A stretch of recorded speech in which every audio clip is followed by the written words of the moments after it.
Dans le sud du Sénégal vivent des communautés et des groupes ethno-linguistiques qui, au-delà des différences, partagent une même culture basée sur la production et la consommation de riz traditionnels.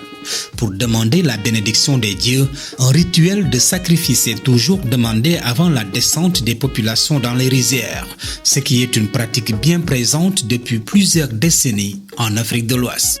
Les communautés Diola du Sud, le riz symbolise beaucoup de choses. Parce que le riz symbolise la richesse, mais il force aussi le respect de la société quand on est un grand producteur de riz. C'est aussi la céréale de l'hospitalité, parce que c'est celle qu'on prépare aux hôtes de marque. Et c'est également la céréale des grandes cérémonies qui marquent la vie de l'homme, en particulier l'initiation.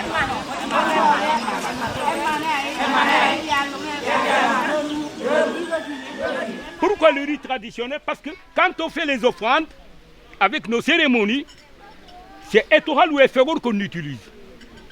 Pourquoi? C'est parce que c'est notre semence qui nous a été léguée par nos parents. En Casamance, le riz est un élément de base de la consommation quotidienne des communautés, un symbole de richesse et aussi un élément indispensable à la préparation de toute grande cérémonie culturelle et cultuelle.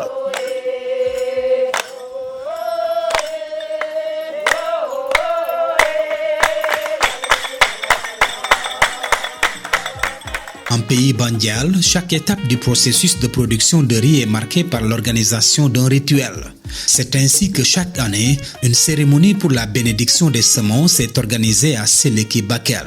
Toute cérémonie a sa profondeur. Il y a des cérémonies de demande de pluie. Quand il ne pleut pas, par exemple 3 ou 2 semaines, quand les populations s'inquiètent, elles demandent des cérémonies. Elles font des cérémonies de demande de pluie auprès du roi. Si aujourd'hui nous sommes là, c'est pour que demain, qu'on puisse quand même, nos jeunes frères, nos enfants, puissent savoir d'où nous venons. Nous avons perdu les repères.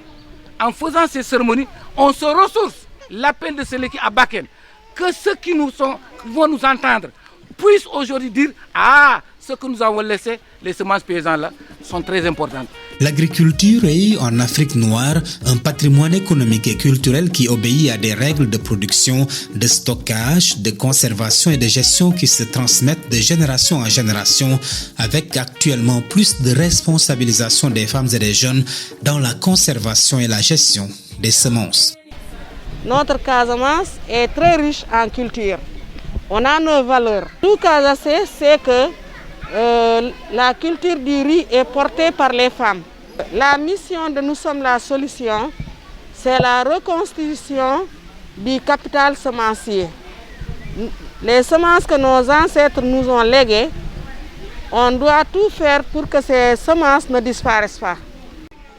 Nous ne pouvons pas abandonner complètement les variétés locales parce qu'elles sont une partie de notre culture, une partie de notre passé, mais également notre avenir.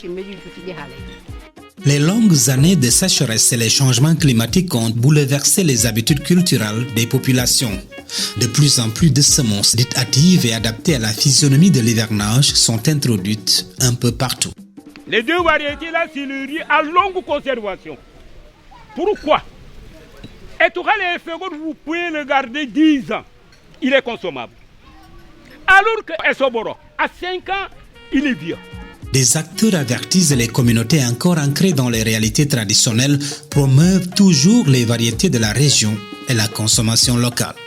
Pour eux, les champs de cases ont toujours assuré la santé et la souveraineté alimentaire des populations africaines. Les populations y ont domestiqué et cultivé l'espèce africaine du riz qu'on appelle Oryza glaberrima, qui présente des qualités exceptionnelles comparées au riz asiatique qu'on appelle Oryza sativa. Le riz africain présente une plus grande résilience par rapport à la variabilité climatique, notamment les inondations, les sécheresses qui sont récurrentes actuellement. Il est aussi plus résistant au stress biotique.